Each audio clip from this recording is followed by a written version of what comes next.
गौरव गोगोई जी। धन्यवाद सभापति महोदय। मैं आपके समक्ष खड़ा तो हूं, लेकिन वर्तमान में मेरा मन और मेरा ध्यान असम में हो रही बाढ़ पर है और मैं आशा करूंगा कि यहां की सरकार अपनी चिंता व्यक्त करे और असम में अभी तुरंत आज ही एनडीआरएफ की एक टीम भेजे और जल शक्ति के मंत्री भी वहां पे जाए, क्योंकि जिस प्रकार से एम्बैंकमेंट चारों तरफ टूट रहे हैं, पानी जिस तरफ से बढ़ रहा है, बहुत ही एक खतरनाक एक वातावरण वहाँ पे है।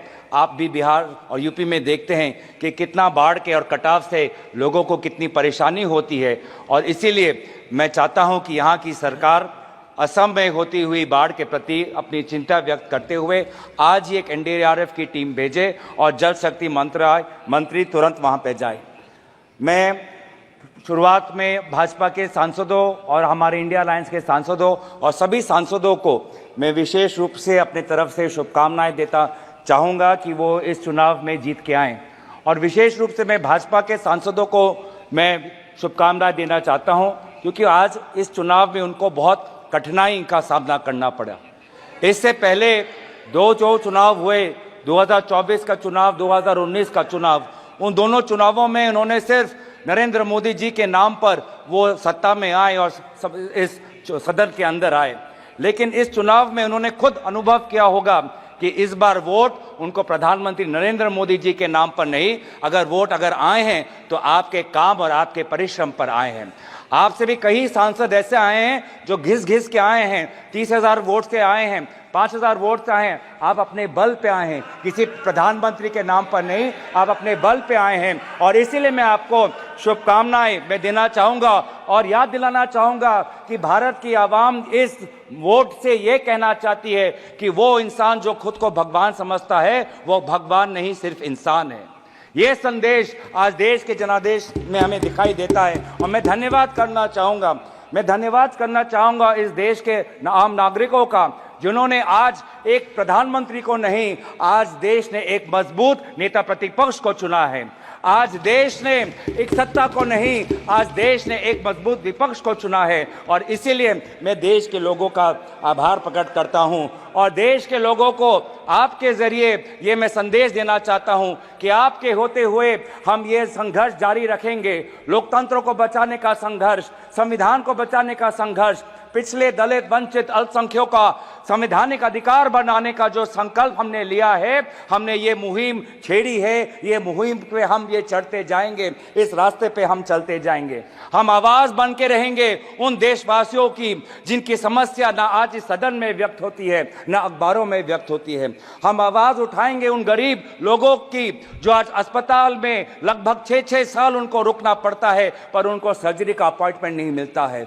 हम आवाज उठाएंगे वो सड़क पे सोते हुए युवाओं की, लोगों की, जिन पर एक अमीर का गाड़ी, एक अमीर बाप का गाड़ी का बेटे का गाड़ी रेंगते हुए उनको मार देता है और फिर वो बेटा बाद में बेल पर निकल जाता है और उन जो लोग जो सड़क पे सोते हैं आज उनके बारे में कोई नहीं सोचता।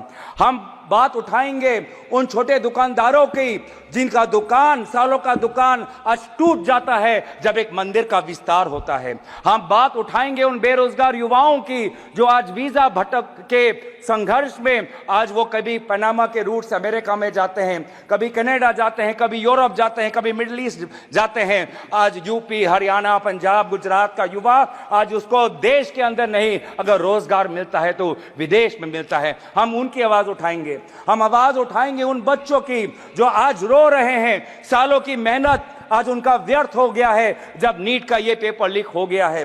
हम बात उठाएंगे उन जवानों की जो आज जम्मू में जिनकी आज शहादत हुई है।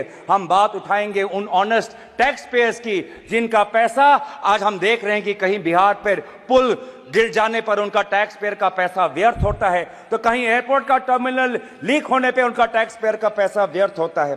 पर हमें यह भी पता है कि प्रधानमंत्री मोदी जी अपना रवैया नहीं बदलेंगे।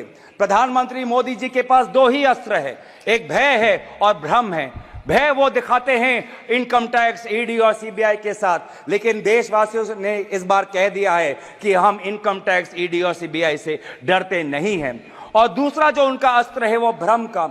वो हमने प्रचार में भी देखा बांसवाड़ा में उन्होंने क्या कहा, बांसकाठा में उन्होंने क्या कहा, और जिस प्रकार से प्रधानमंत्री मोदी जी के भ्रम को देशवासियों ने लोकसभा चुनाव में नकारा, उसी तरीके से आज भी आप राहुल गांधी जी के भाषण पर जो भ्रम फैलाने का कोशिश कर रहे हैं, उस कोशिश को भी देशवासी नकारेंगे। इसीलिए मैं देशवासियों के प्रति मैं बहुत आभार प्रकट करता हूं, क्योंकि देश बदल चुका है, सदन बदल चुका है। आज आप देख रहे हैं कि जब विपक्ष जब अपनी बात उठता है तो प्रधानमंत्री को भी, कैबिनेट को भी अध्यक्ष महोदय से संरक्षण मांगना होता है।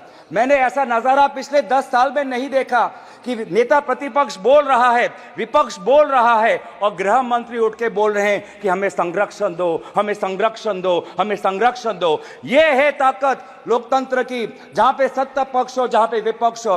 अगर आपके पास सत्ता है, इसका मतलब ये नहीं कि आप सही हो। अगर हम विपक्ष में हैं, इसका मतलब हम गलत है, ये इसका मतलब नहीं है। सत्ता पक्ष और विपक्ष लोगों की दो राय रखता है और फिर जनता जनार्दन निर्धारित करती है कि वो किसको राय को स्वीकारता है, चाहे वो सत्ता हो या विपक्ष को। और इसीलिए आज में देश बदल चुका है उत्तर पूर्वांचल से, जहां से आज मणिपुर के 2 सांसद हम जीत के आए हैं। नागालैंड में हम पिछली बार जब कांग्रेस पार्टी जीती थी तो वो 1996 में थी, अब आज दोबारा हम 2024 में जीत के आए हैं। मेघालय में इनके जो टूरा लोकसभा सीट हम जीत के आए हैं, वो पिछला सीट हम 1996-98 में हम जीते थे, आज दोबारा वो टूरा लोकसभा सीट हम जीत के आए हैं। आज एनडीए को उत्तर पूर्वांचल के लोगों ने नकारा है। मणिपुर में दोनों सीट हारे हैं, नागालैंड में 1 सीट हारे हैं, मेघालय में ये दोनों सीट हारे हैं। मैं धन्यवाद करना चाहता हूं आपके द्वारा जोरहाट के लोगों को, जिन्होंने एक मुख्यमंत्री को हराया, और मैं धन्यवाद करना चाहता हूं धुबरी के लोगों को, जिन्होंने एक सांप्रदायिक शक्ति को 10 लाख वोटों से हराकर एक संदेश दिया है कि चाहे वो अल्पसंख्यक हो, लेकिन कोई भी व्यक्ति अपने आप को धार्मिक गुरु भी कहता हो, लेकिन धर्म के नाम पर अगर समाज को बांटता है तो प्रजा उसके साथ नहीं होगी। तो मैं धन्यवाद करना चाहूंगा। और ये बदलाव लाने के लिए वे सारे जो समाज के विभिन्न वर्ग हैं, मैं सभी का आभार प्रकट करता हूं। वे हजारों लोग जो राहुल गांधी जी के साथ भारत जोड़ो न्याय यात्रा पे चले, मैं उनका धन्यवाद करना चाहता हूं। मैं उन पत्रकारों का धन्यवाद करना चाहता हूं जिन्होंने निष्पक्षता से अपने पत्रकारी का जो उन्होंने जिम्मेवार उन्होंने उठाया। आज एक संदेश गया उन पत्रकारों को जिनको हौले हौले प्रधानमंत्री मोदी जी से प्यार है। एक संदेश गया उन पत्रकारों को जो कहते हैं कि ये तो सिर्फ फॉर्मेलिटी है, कि अपनी पत्रकारिता पर ध्यान दे, नहीं तो लोग आपको देखना बंद कर देंगे। मैं आज युवाओं को मैं आभार प्रकट करना चाहता हूं, क्योंकि उन्होंने व्हाट्सएप का इस्तेमाल नहीं किया, उन्होंने अपना विवेक का इस्तेमाल किया। मैं उन सनातन धर्मों को मानने वाले लोगों का मैं आभार प्रकट करता हूं, जिन्होंने आज नफरत और हिंसा पर नहीं, लेकिन धर्म जो हमें सिखाता है इंसानियत, चाहे हिंदू हो, चाहे मुस्लिम हो, चाहे ईसाई हो, चाहे सिख हो, हर धर्म हमें सिखाता है कि हम एक अच्छा इंसान बने। इंसानियत के आदर्शों को हमें सिखाता है, समाज एक आदर्श बने वो हमें सिखाता है। मैं गुजारिश करना चाहता हूं आपके द्वारा, मैं अंत में आ रहा हूं सर, लास्ट के 2-3 चीजें बोलना चाहता हूं। मैं आपके द्वारा मैं गुजारिश करना चाहता हूं कि आप बार बार बात करते हैं कि हमने एक नया सदन बनाया, लेकिन क्या ये उचित नहीं होता कि चाहे पुराना सदन हो चाहे नया सदन हो, इन दोनों सदनों के सामने डॉक्टर भीमराव अंबेडकर की मूर्ति हमारे सदन के सामने होनी चाहिए थी? क्या ये उचित नहीं था? क्या यह उचित नहीं था कि चाहे नया सदन हो? ये स्पीकर का प्रीमाइसेज होता है। मैं गुजारिश कर रहा हूं, मैं आपसे गुजारिश कर रहा हूं, मैं अपनी व्यथा गुजारिश कर रहा हूं। मैं स्पीकर महोदय को आपके द्वारा गुजारिश कर रहा हूं कि पहले के तरह सदन के सामने आदरणीय राष्ट्रपिता महात्मा गांधी जी के मूर्ति को रखिए, और पहले के तरह डॉक्टर भीमराव अंबेडकर के मूर्ति को मैं गुजारिश कर रहा हूं। मैं स्पीकर के निर्णय का सम्मान करते हुए उनके मैं गुजारिश कर रहा हूं कि हमारी भी बात सुने, हमारी भी जो मैं चेयर पे हूं, तो अगर आपने स्पीकर से गुजारिश की तो सुन लीजिए। आपने कहा कि बाबा भीमराव अंबेडकर की एक मूर्ति यहाँ जो स्थापित होनी चाहिए। आपको भी निमंत्रण गया होगा। इस पार्लियामेंट में पहली बार सारे महापुरुषों का, बाबा भीमराव अंबेडकर से लेकर के महाराणा प्रताप से लेकर के एक बड़ी वीथिका बनाई गई है उसी संविधान भवन के साथ, और जिसका उद्घाटन हुआ पिछले दिनों।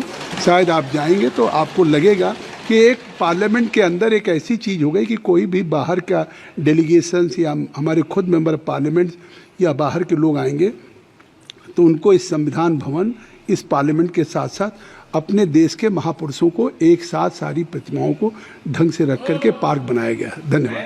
अध्यक्ष, सभापति महोदय, मैं बस गुजारिश कर रहा हूं, आप हमारी भी बात रखने, आप सुनिए कि सदन के सामने अगर प्रेरणा स्थल बनाना भी हो तो सदन के सामने जहां पे उनका स्थान है, जहां पे उनके इतने सालों से जब डॉक्टर भीमराव अंबेडकर के मूर्ति को स्थापन करने के लिए एक पूरे देश में एक आंदोलन हुआ था, उस स्थान को एक वजह के से चुना गया था कि वो सदन के सामने हो। क्या ये उचित नहीं है? क्या ये हमारे गरिमा के अनुसार नहीं होना चाहिए कि सदन के सामने जिस हमारे भारतीय संविधान के निर्माता डॉक्टर भीमराव अंबेडकर और महात्मा गांधी जी हमारे सदन के सामने हो? तो मैं दोबारा आपसे गुजारिश करता हूं, हाथ जोड़ के मैं विनम्र आपसे अनुरोध करता हूं कि आप ये दोनों महापुरुषों के मूर्तियों को आप सदन में रखें और अंत में समाप्त करें।